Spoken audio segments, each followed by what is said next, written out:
This episode is brought to you by our sponsor, Riverside.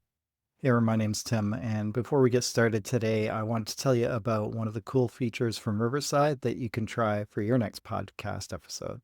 And the feature I want to tell you about today is called asynchronous recording. It's available on business plans where, as a host, you can share a link with a guest. The guest enters the studio and gets instructions on how to record. And then the guest records as many times as they like until they're happy with the result, after which they can submit the recording. And that recording will be available to you as the host as part of your uploaded videos within that project.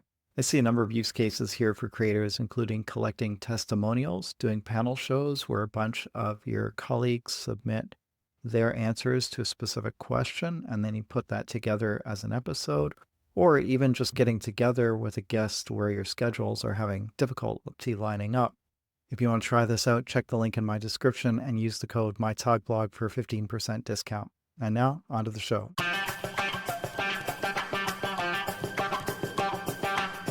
Today, we're taking a deep dive into the latest trends in social media with my guest, Stephen Jackson. Stephen is Vice President of Partnerships at MyTogBlog, a full-service creative agency based in St. Louis, Missouri, that amplifies original brands. With over 17 years of agency experience, Stephen has been at the forefront of innovative marketing strategies, particularly in the beverage sector, where he has worked with high-profile brands like E&J Brandy, Taylor Port, Stratosphere Gin, and others, driving customer awareness and loyalty through strategic marketing initiatives.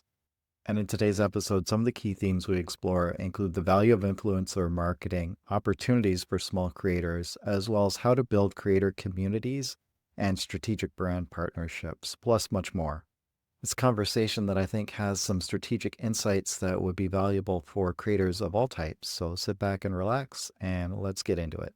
Hey, Stephen, welcome to the show. Happy to be here. Yeah, really excited to talk with you. I was wondering if you could tell us about your current role as VP of Partnerships at MyTogBlog. It sounds like a really cool job, and you're working with creators and brands, and love to hear more about how you got into a role like that. Yeah, that's a great place to start. So getting into my role as VP of Partnerships has been a super rewarding journey, blending both creative strategy and community building. And along the way, I've learned the importance of creating authentic connections between brands and their audiences. I started my career as a graphic designer in 2007 and quickly got involved in digital web, social media. And as you've probably seen yourself, it's been really exciting to be part of this evolution. Absolutely, yeah. In my role at the college, I oversee a graphic design program. And so a lot of graphic designers, aspiring to get into the kind of role that you're in. I was interested to know what kind of brands that you've worked with. And yeah, I've worked with a ton of national brands, E&J Brandy, Sapporo Beer, New Amsterdam Vodka,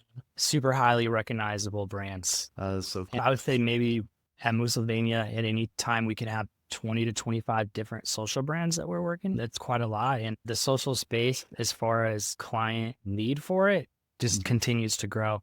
I'd say inbounding social media work is one of the biggest places that clients look for us at. Yeah. What does that mean? How does that department work? Good question. So our main goal in partnerships is to earn relevance, reach, and awareness by creatively partnering and collaborating with mutually aligned and even sometimes surprisingly unexpected properties and personalities. So we work with around 100 influencers and content creators annually. Additionally, we work with podcasts like Bellied Up, Men in Blazers, Barstool Sports. We work with sports leagues like UFC and NHL.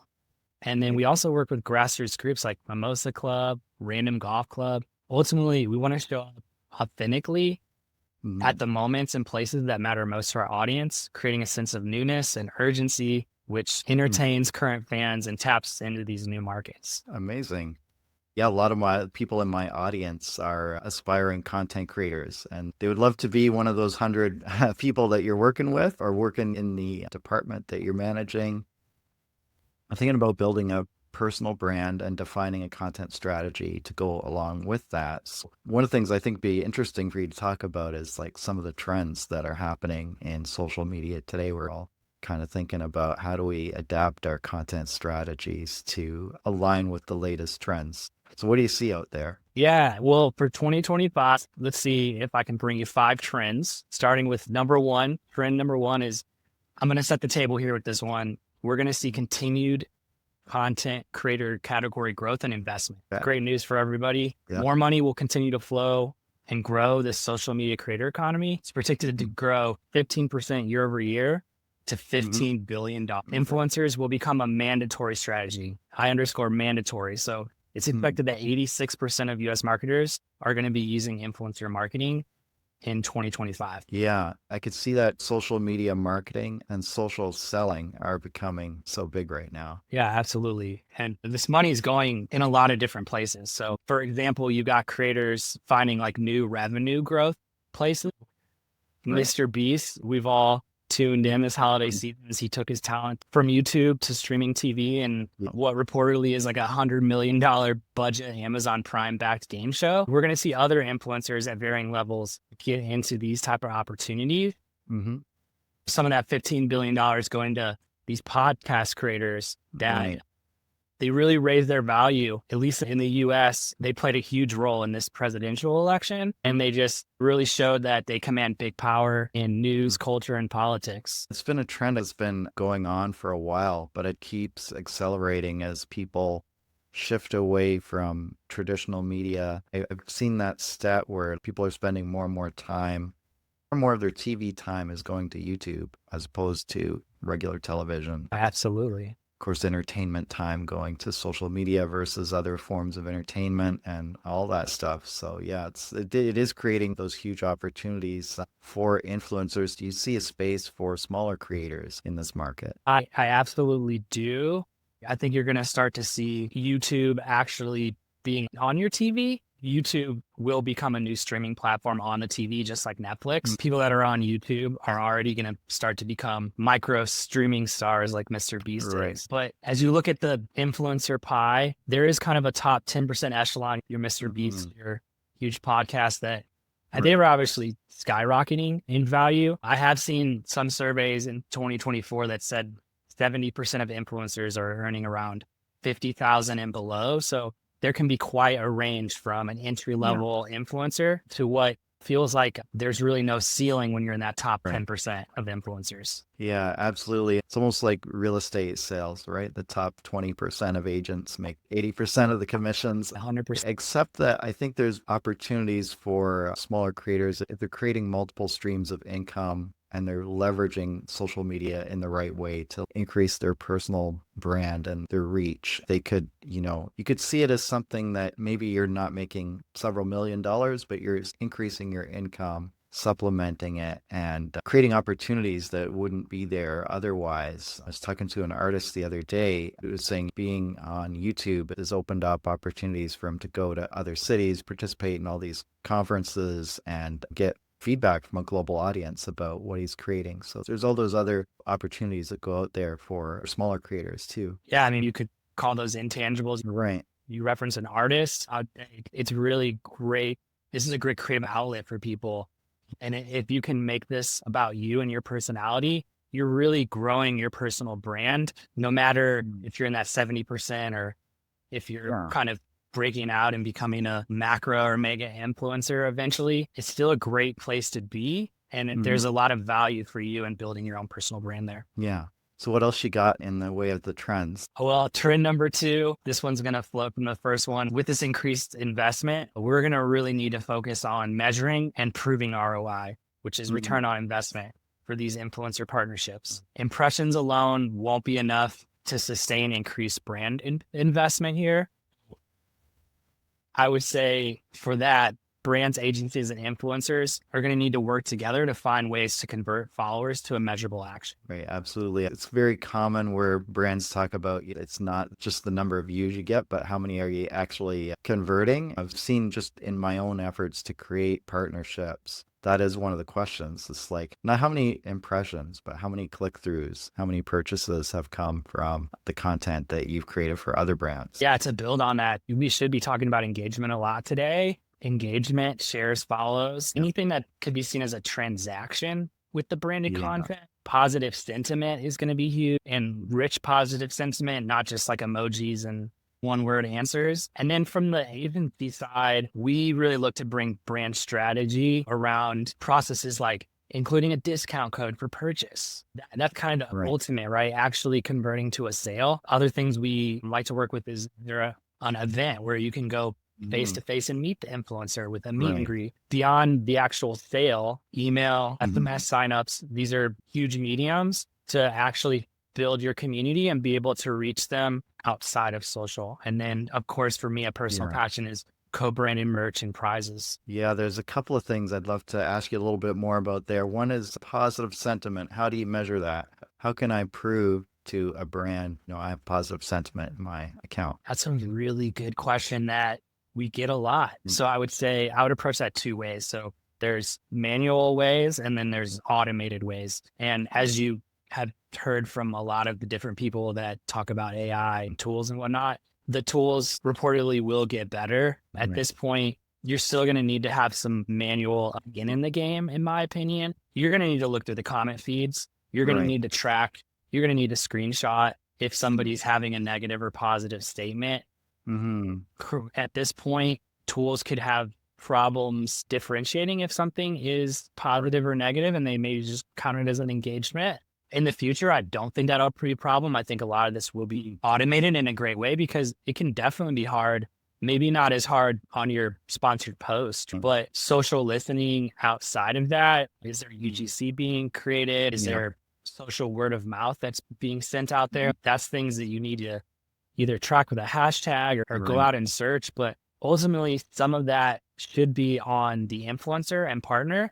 If you really want to show success with this partnership that you're in with a Mhm. brand, you should really be proactive about following up with, I got 10 Yeah. fans to go purchase this product or ask me Right. where I could go buy it. Yeah, you just gave me a great idea actually that screenshotting comments because I hadn't thought of that before, but I'm working on putting together a media kit right now, just working with publicists and starting to understand, well, this is one of the things that they asked for. So it's like, okay, I guess I've got to create this. And one of the things I could put in there is just like screenshots of people having a positive reaction to a post or to the podcast or what have you. That would be a good addition because, like, I think about the times when I go to a product sales page, right? And I start scrolling through. One of the things that does influence the buying decision is seeing those people who are real people and they've commented, oh, this has helped me, or this is a good show, or what have you. Testimonials, I think, is one of the things influencers, especially aspiring influencers, kind of underestimate. They think, okay, if I'm creating great content and I share it with their brand, they're going to see the value in it. But you got to think about it. You're kind of getting me to think about it from the perspective of a buyer too. Like the brand might say there's great content, but their next question is, but are people reacting to it? Are people, really, is it resonating with anyone? And to have those kind of testimonials included in a media kit, that's taking it to the next level. So it's like great. I hadn't brought any thought around testimonials to the session today, but you bring up a really good point that I think we all experience when we're shopping. Right? So obviously we know social and digital, Yeah. mainly social is like the new search engine, right? Yeah. So seeing the positive sentiments on an influencer post, that can literally turn into a sale.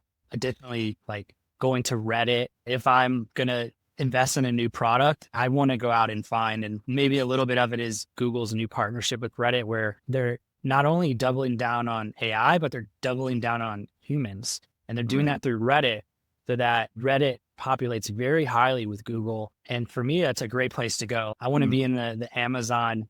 comments. I want to be on Reddit. I want to know what other people's experiences were. And if it's positive, that's a huge incentive for me to purchase. If it's a negative, that quickly turns me Yeah. off. So managing testimonials, I would say, is a huge major key for any brand. Yeah, absolutely. Yeah. And what was the last thing you mentioned in that segment? For what was the There, trend that I yeah, was? there was one more thing I wanted to pick up on. The trend was about increased investment. How do you track ROI?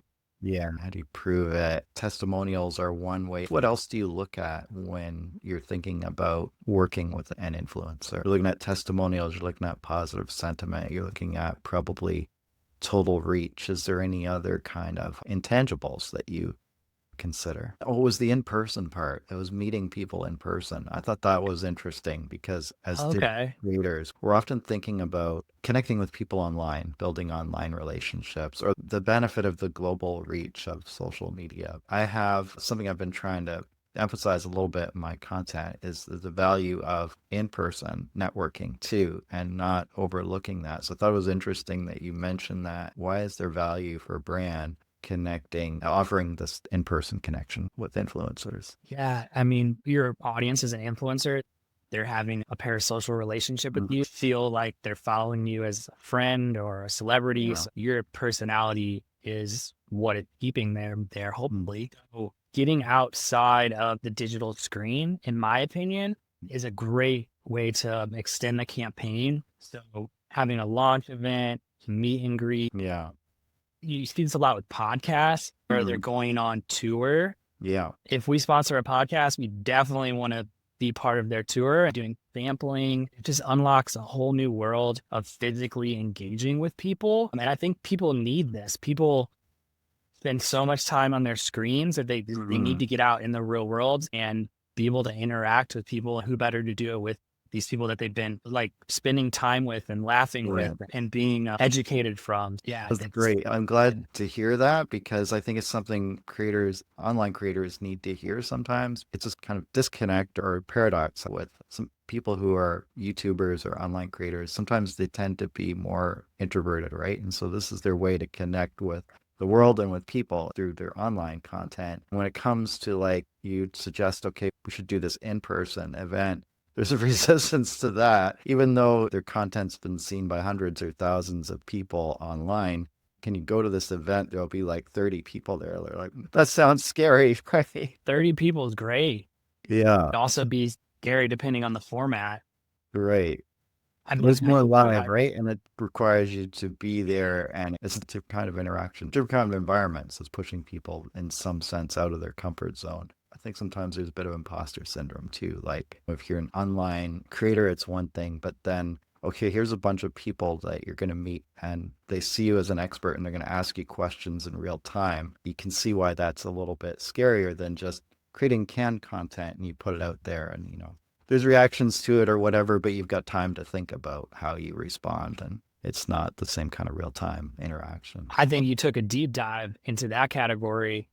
We call ourselves T-shaped people at our agency, and we try to be multifaceted, wear multiple Right. hats. You kind of see that in me growing from a graphic designer to working Yeah. with influencers and partnerships. What I was hearing from you there is, someone like a Banksy, right? Like he Mm. may be online, he may be doing performance art, but and I say he, but I guess they, Yeah. Banksy, they've made a kind of solid line of there are boundaries that they've set. There are Yeah. things that they're not going to do. And that's really interesting. And I respect that. I think rule number one is know thyself. You have to know your limitations, but also the cliche is if it's not Mm. painful, you're not growing. So you have to find that balance between, is this something that I'm really not comfortable and I can't rise to the occasion? Or even if I fail at it, there's no losses, only lessons, right? I would say with this Mhm. trend, that's something I'd recommend for all the creators out there. You're obviously really specialized at what you're doing with creating your content and building your community, but to earn that ROI, what else can you do to add value to your community? And we talked about meet and greets and how maybe some people may not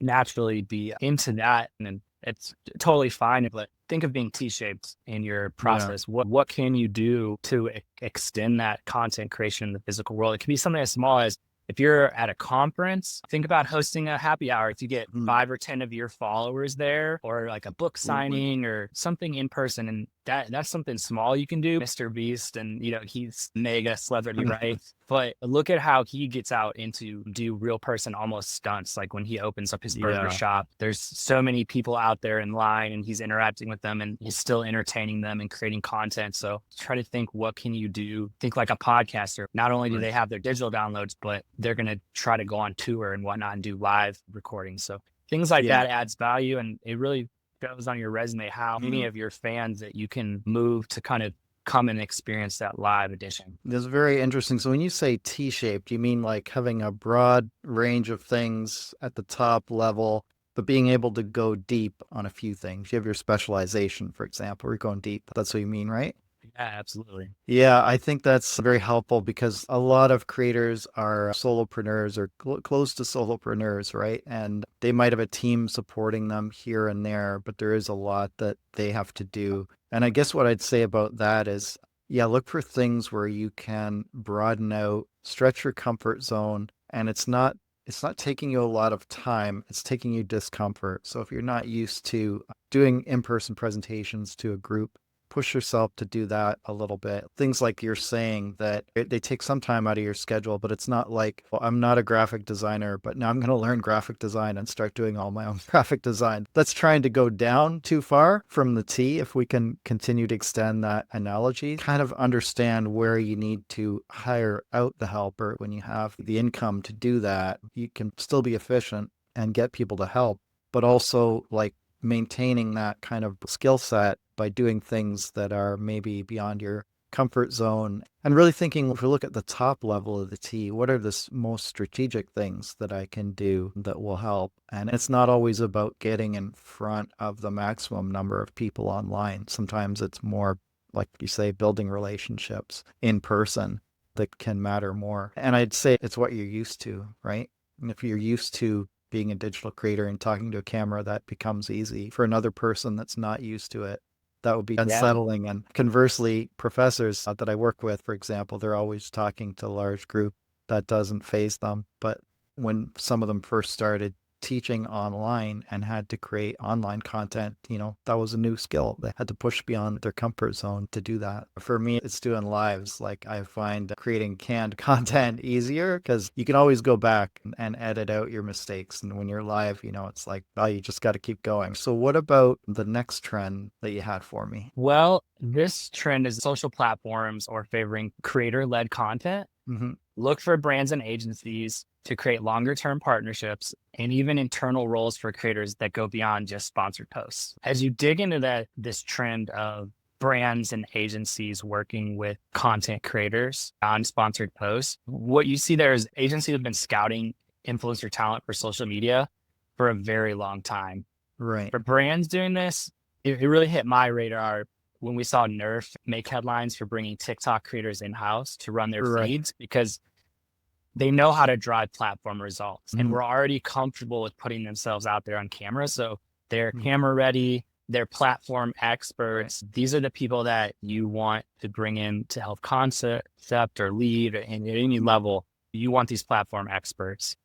While it's easy to contract them for a post or two, building a long-term relationship where you're letting them in on the goal, letting Mm-hmm. them on brainstorm, or maybe letting them into the execution process. Yeah, at all levels or any levels, these are great people to be part of your team. So much so that a personal example is that at Pennsylvania, we've hired a local TikTok expert ourselves that Right. has proven natural skills on the platform. And we're integrating him on our teams to rub off on us and vice versa. Excellent. Yeah, it's a great way to show how creators can make that direct connection with brands. What's the role for agencies in the future, given that trend? Agencies are always adapting. They've been adapting. I personally have seen, I would say, 2015 going all the way far back. I've had colleagues that were Instagram experts and they've been scouted to go to Right. coastal agencies just simply because agencies have already known that, like, let's hire experts that know how to build a community, whatever that platform at Mm-hmm. the time is. Right now, it's TikTok. In the past, it's Right. been Instagram. Agencies have already been doing this. I think it's brands that have kind of started to learn how to do that. That will not make agencies any less valuable. The fact Right. that brands are learning how to do it, the ability of an agency is always going to be what it is. It's able to scale up and down quickly, onboard and Right. offboard, and they're able to be more nimble. And while brands are starting to pick up on this trend, agencies have been doing it for 10 years. So agencies Yeah. are already starting to test out the next trend for 10 years in the future. So agencies, not only are they able to scale up and down, they're Mm-hmm. talent houses. They Right. create great processes, they move nimbly, and they know how to source and hold the best talent available.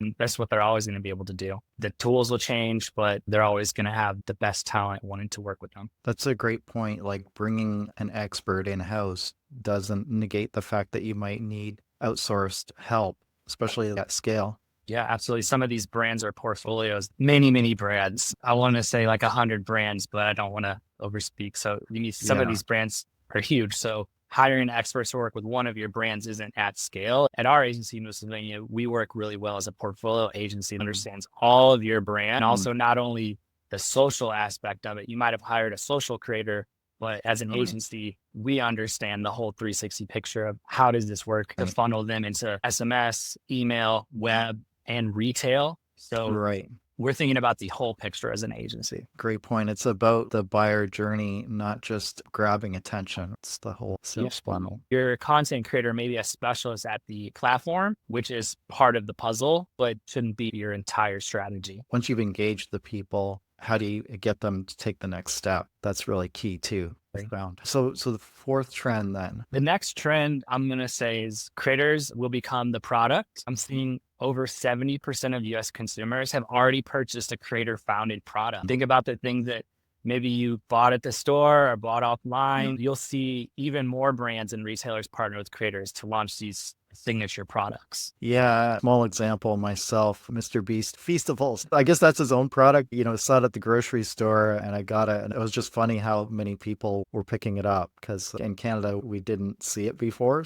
It was really popular. And it made me think too, like, what's the opportunity for small creators? And it might be like strategically reaching out to a brand and creating some kind of, like you say, created product. I know, for example, Riverside has consistency on podcast guide, and they'll be with so-and-so creator. And it's a win-win situation. Riverside gets a guide created by an expert, and the expert is able to associate themselves with the brand and get a further reach through having this guide out there that's going to be distributed to Riverside's entire networks. Yeah, to your point about how can an influencer get involved and maybe somebody that's not like a mega or a celebrity. I think the first thing is showing that you have true affinity for the product. Prove that you can create some type of signature usage of the product that can maybe start as a small callback.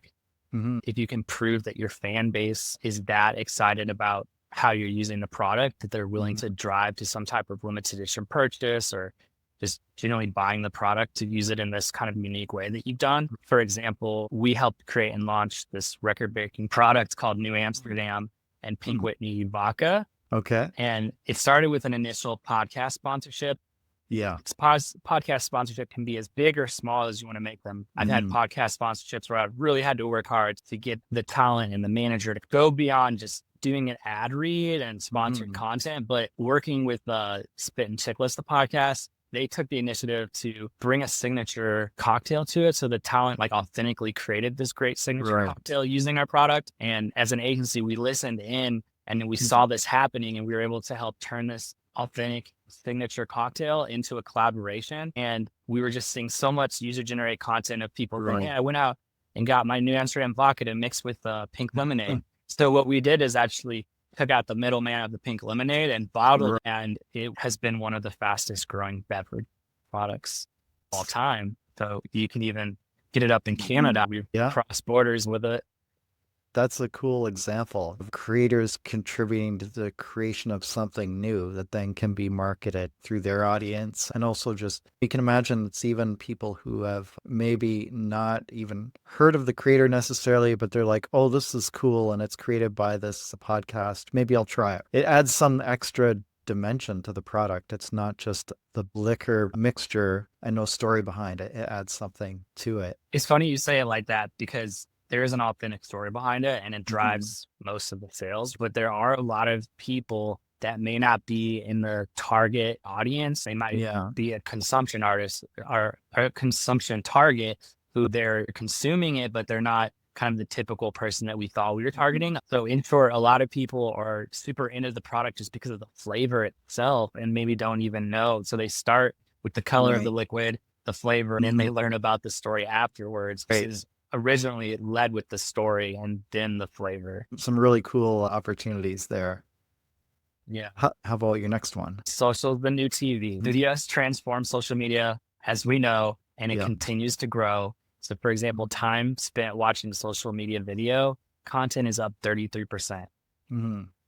So what we're going to see here is creators are going to focus on episodic series-based content that attracts a sustainable community that continually comes back rather than focusing on simply going viral. I think this is an awesome one for 2025. I've talked a lot on the show about AI generated content and the impact that that's going to have with the increased volume of stuff that's out there and the competition. How do you stand out and how do you get people coming back? And that's kind of merging with this other trend that we're seeing on Instagram. And I think it's spreading to other platforms. And that's people being a lot more stingy with the follow button because the algorithms are so good now. They know I'm going to be served up stuff I like, whether I follow this person or not. And so, what's the reason to follow a creator? And this series based content you're talking about is one of those reasons. You have not just consistency in what you're offering, but there's a story arc or a series of things that you're doing like is repeatable. People are going to be interested to come back and keep seeing. I think a good point to underscore what you're saying is,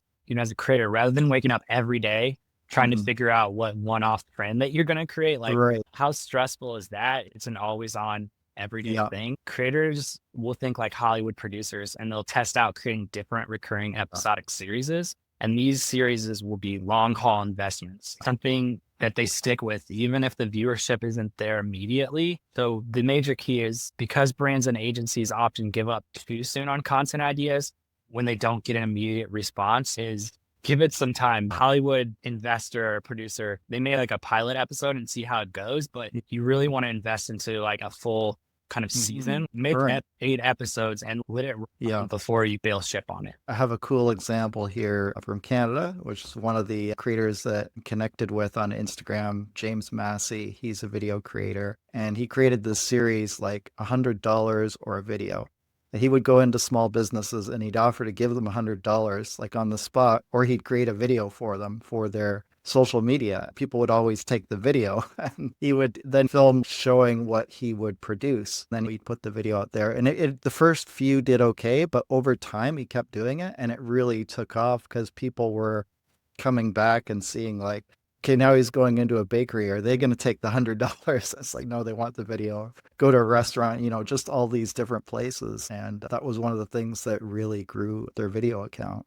That's a really cool example. And something that I've talked about internally is that in the past, some social channels really favored photographers and graphic designers. But what you just told me, that's really sophisticated writing. I love how this current trend that we're getting into, and we talk about Hollywood producers and how much of that is from writers and punch-up writers. And what you told me about there is there's some suspense. Yeah. There's a drama that's being played out Right. immediately, like within 5 seconds of getting into it. What's going to happen? Are they going to take this or that? Yeah. It's almost like a game, like a minute. Yeah. Show. And I love that about this new Yeah. They turned down the $100 and you want to see, well, did they get their money's worth? Of course they do. James, having him show up and saying he'll do a video just by not taking his $100 as a good deal. What a great way to immediately show the value of his work. I don't know his execution or production style, but it could be filmed on an iPhone. Like I'm seeing a lot of like production styles right now. People want real, raw, and relatable, but they still want it to be scripted and written in a very succinct and intentional way. So you can't skip on the writing, but people really want the visual production to be quick, ephemeral, like of the moment. Yeah, totally. There's so many good examples of this. And I think it's just increasingly important because, as you say, it's a reason to get people to come back and adds personality, adds storytelling. There's so many great things that you can do with that. And I think about my own consumption habits, just going back to the macro aspect of this. I definitely don't watch TV as much. And where some of that time has gone has been into social media. But part of it is, I think, I was thinking about this as I saw your notes, and I was like, when I think about TV, cable TV especially, it's very broad, very generic, designed to appeal to everyone, and therefore it kind of like appeals to no one increasingly, I think. Whereas like with social media content, you can find, if you're into photography, like let's say I want to learn composition in photography, I can't find that from TV. Okay, I want to see someone doing point of view photography videos. Like it's fairly niche, but the point is that the niche is there, the hyper-focused content is there. And I think that's why it's being more successful in getting people's attention. Right? Yeah, social media, it's almost a proving ground for TV at this point. Maybe you have 100 TV channels, but millions of social media channels. and you can really test out these niches. And you do see a lot of people that are social media first getting picked up to run a Right. TV show, cable show, or especially a streaming show. I've definitely been into a lot of Netflix shows that they went and found a social media creator. Specifically, there was one about, it was almost like a workshop with like crafting and whatnot. And the star was a past toy designer, and every episode would have kids draw a toy. And him and his crew would have the episode to make this outrageous toy. It was pretty fabulous. It was social media on steroids. It's a proving ground for concepts, and it's a proving ground for creators too. Like, it becomes part of your portfolio. And I always encourage students to think of it this way. Every piece of content you produce can be part of your portfolio and show that, employers always going to ask, what can you create? What can you do? Having something like that to point to is the proof, right? Yeah. And as a creator, like, this should be your personality. It really should live or die by you. I think in the past, people have talked about a company shouldn't make or break by one person, right? That doesn't make the company scalable. We've heard those narratives, but what we're seeing now is actually the reverse of that. We're seeing so much growth from the show or your feed or the company living or dying and greatly benefiting from the recognizability of you. And while for investors, it may be tough because taking you out of the equation could make or break the company, it may not be where the investors want to be, but you're seeing everybody respond really well to, Mark Zuckerberg is starting to kind of become the face of his company again. Elon Musk famously fired his PR team years ago, and he is kind of that show. Joe Rogan, or even going so far back as like Burt's Bees, right? He's a person. That story matters. You shared one of your kind of favorite episodes. I have a couple episodic ones too. Yeah, I'd love to hear them. I think a bigger frame of reference that more people might understand is called recess therapy. This creator reimagines the classic man on the street style interview. It's super like popular right now. I know in brainstorms, I'm always bringing up the man on the street interview style. So the way he does it is he interviews children playing outside in New York City. And the creator's original series premise was taking big topic that he himself was struggling with to children, getting candid advice from them. And on Instagram, he's able to create these bite-sized cut-down episodes for each kind of full episode that's on YouTube, much like a podcaster would do.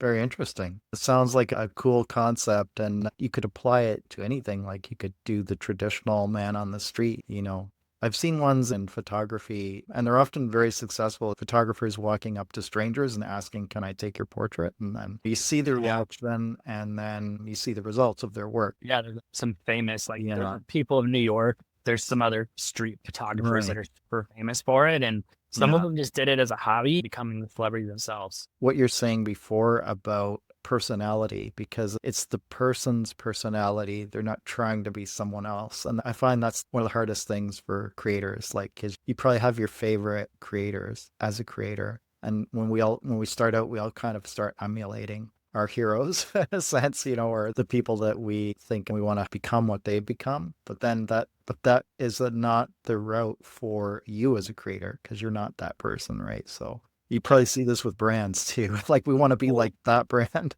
It's like, actually, you don't, because that's not you.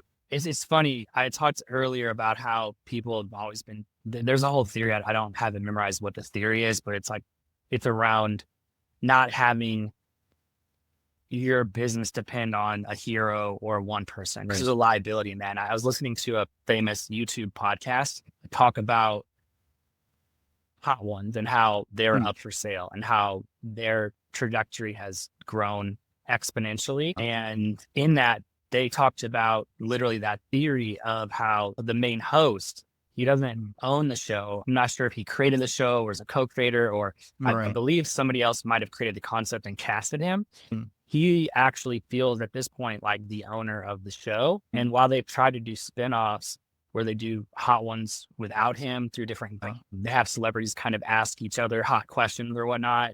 They've tried to spin it off in different formats. At the end of the day, people know that host, the face of this brand. And this podcast talked about how that's a liability. However, they did just get sold in a very big way. I don't know exactly the term, but I believe that host has earned quite a bit of equity, and they Right. know that the show Hot Ones does not live Mhm. without him. Right. I think we're seeing that you need ambassadors for your brand. You Right. need to get them quickly, and you need to keep them in the fold and not think Mhm. about them as negotiation liabilities, but they possibly are the show and they are the brand. Yeah, that's a great point to maybe segue to our next topic because I think there's a couple of themes we can pick up on there.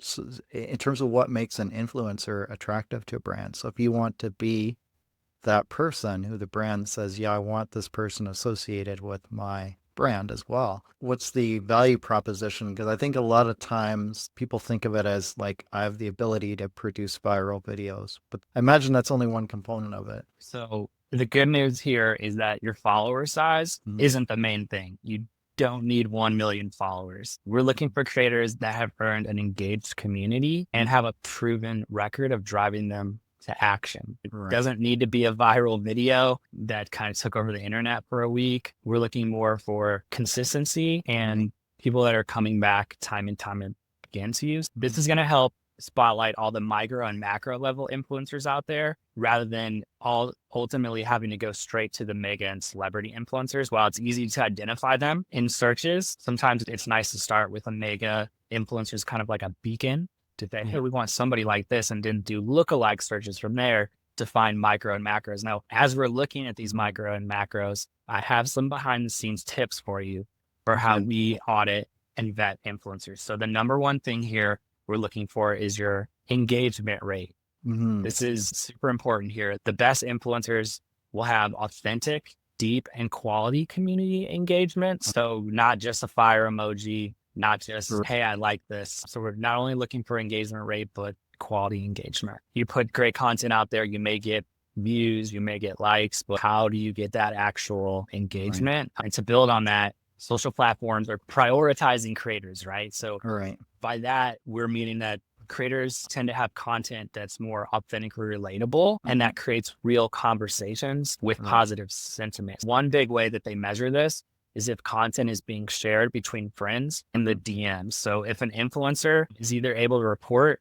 or in some cases, some platforms are actually like Instagram showing how many shares a post is Right. getting. When we see a high frequency of post shares, it's a huge mark of success for us. We saw the president of Instagram go on several podcasts lately talk about when a piece of content is authentic and relatable to him or to other people, it may be super niche to him. He's going to share it to his friend group that it's relatable to. Right. So it might be for him, it might be a soccer podcast. For me, it might be a business article or something with gardening or cooking. So Yeah. everyone has their personal interests. And if it's not just like clickbait, that's just out there to get people to put in a comment or whatnot, things that are actually making a statement that's worth sharing. Yeah, for sure. It does add a higher bar to what you need to do to be successful, I think, because likes are pretty freely given, comments as well now, because you might support somebody because they're also supporting your content. You might save stuff just because, like, oh, maybe I want to come back to that. But shares, that really says you're connecting yourself with that piece of content, then, right? Like you're telling your friends, this is worth looking at. And so the question for creators becomes, how do you make shareable content? I don't know if you had any thoughts about that from the brand perspective. Like, what have you seen that's been successful? The anecdote I said with the president of Instagram is that relatability is the number one thing. So we have a really cute miniature dachshund dog, and my wife is constantly going to share me on any kind of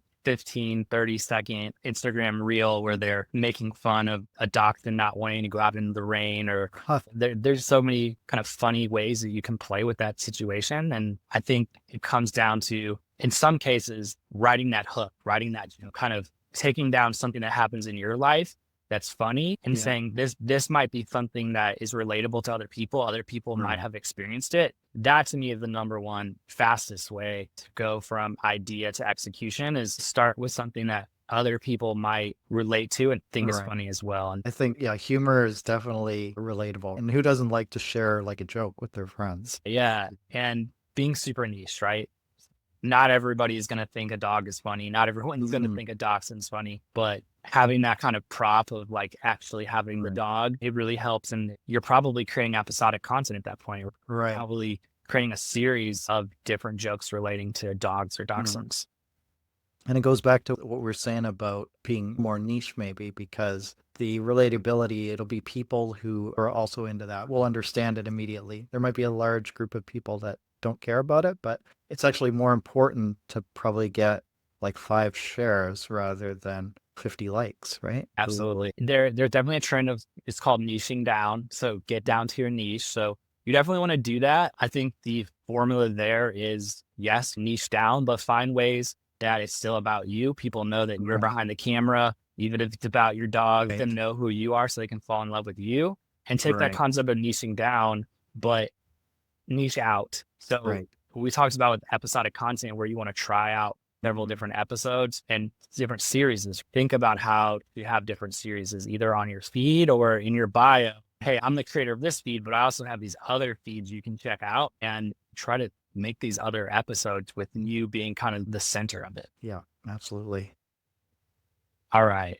What else you got in terms of how you look at creators? We're looking at audience demographics. These are super important for proving that we'll be reaching and being relatable to our target audience. So this is a huge point here. Instead of brands trying to earn mass impressions, they need to focus on reaching the right people with the right message. Right. Reaching the right people is better than just reaching more people. That's another reason why I opened up with you don't need to have a million followers or be a mega celebrity. It can actually help if you're kind of in the middle tier and you have a core audience that is of a certain demographic. It helps us even target and say, okay, with this influencer, we're going to reach this specific audience. And this influencer has earned that audience by being very relatable to them. So we know that whatever we make with this creator is going to be relevant and relatable to them. And so we're going to reach the right people and we're going to have the right message to them because we're working with the right creator. So yeah, it's about the having the right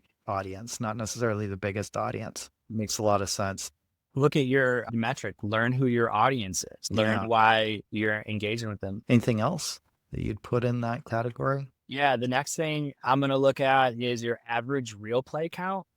This helps prove your reach potential, of course, but the best influencers here are going to have consistent real play count that don't fluctuate low to high. So speaking of viral, you can have a lot of influencers that are having million, 1,000, 2 million, 500, 200. So as I look at the average, if you're kind of spiking and going up and down, while that may be totally fine for your business model, as a brand, it doesn't give me a lot of trust. I could get 500 views or I could get a million. If I'm going to contract with you, it doesn't give me a consistent feel of what I can expect to earn from working with you. Yeah, it's interesting. It gives you maybe a pause for thought as a creator to double down on what's working and being a little more consistent with what you're producing. I guess I say it almost is something you consider in phases, right? Like at the beginning, you might have to experiment a whole lot more.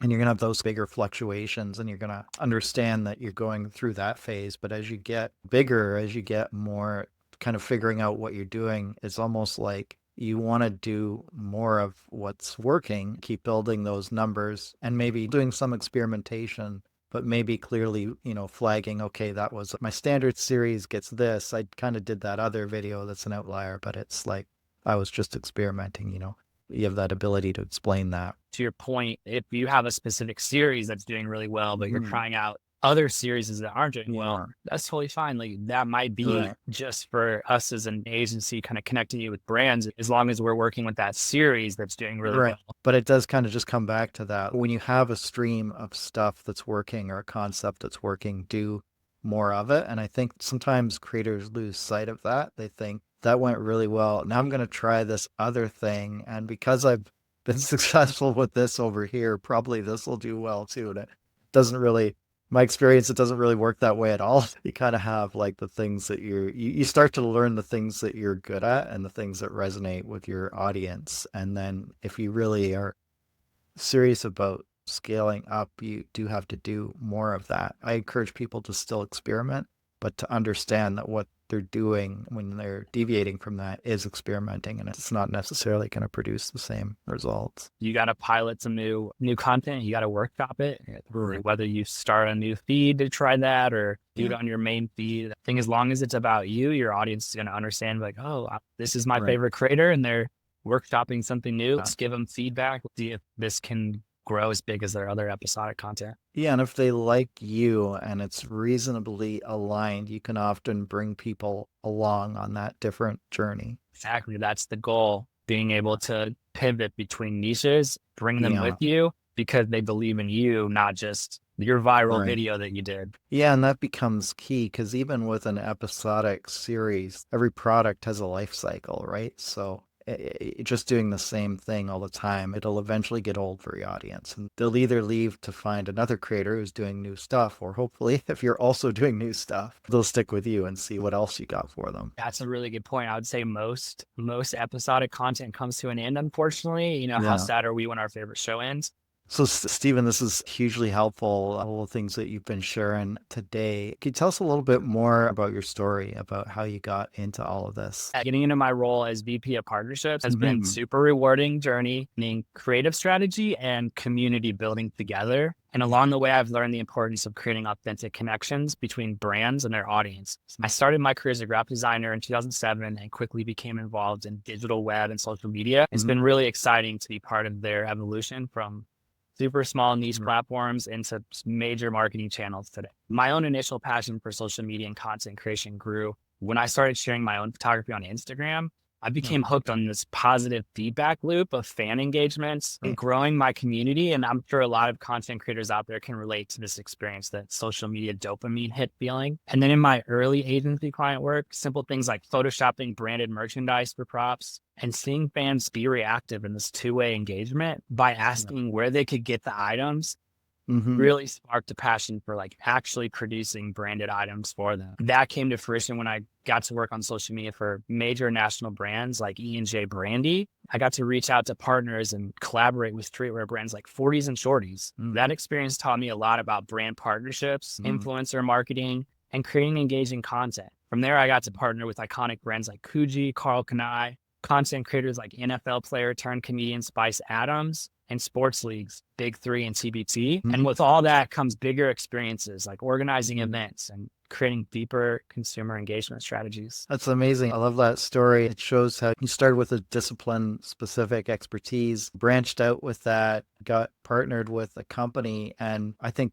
creators should really look at that as a viable career path, a good career option, because when you're working with large institutions or larger organizations than you would as a solo creator, you have so much more reach and so much more things that you can do. You've got colleagues you collaborate with, and you see, right, there's a lot that you don't necessarily hear about from the other side, because I find so much of the advertising and the information that's out there targeted at creators is all about become an independent content creator. But there are other ways to be engaged in this kind of creative work. And I think your career is a good example of that. And so what are you working on right now in your role? Well, social media changes rapidly. So we're focused on practicing how to think and act like creators and evolving our own content creation process constantly. We partner with local influencers, including hiring a local TikTok influencer to work with us in our office to keep us thinking different and continuing to evolve that. We're also continuing an ongoing tradition of building our own Whistlevinia agency brand. And we do that through branded merch, original product innovations, PR, collaborations, book writing, and thought leadership publishing. So all the things that we do for our clients, we need to put into practice for ourselves. I think that's something content creators should keep in mind, and other agencies as well. For example, we just recently celebrated our 21st anniversary, and we did it in a big way with a limited edition IPA collaboration with a local brewery. Yeah. And we have lots more collaborations cooking in 25. Amazing. Congratulations on all that. Thank you. If creators or brands want to get in touch and want to work with you, how do they do that? Well, first of all, as content creators, we love if you joined our feed on Instagram and TikTok. Our handle is at Musylvania. We also just launched a brand new website that is www.musylvania.com. And you can find me and Musylvania on LinkedIn. Thank you very much, Stephen. It was great spending some time with you today. Thanks, Tim. As we wrap up, let's reflect for a minute about this key theme of community building from today's episode, because a lot of what Stephen and I touched on centered around this theme of creator communities as being key to success in growing an engaged audience as a content creator and for creating effective partnerships with brands. So, what do we mean by the concept of a creator community? Well, it does start with a community based around shared interests, which translates into the content strategy of having content pillars or the consistent themes you cover as a content creator. But in fact, it goes much more beyond that. It's also about trust, alignment of values, people feeling seen and heard within your community, and the sense of being part of a larger mission. That's why I think that long form content like podcasts and YouTube videos can be so valuable in terms of exploring topics in greater depth and building those kind of connections. You can also build on that by engaging with the audience through comments, polls, DMs, as well as doing lives and in person events, and so on.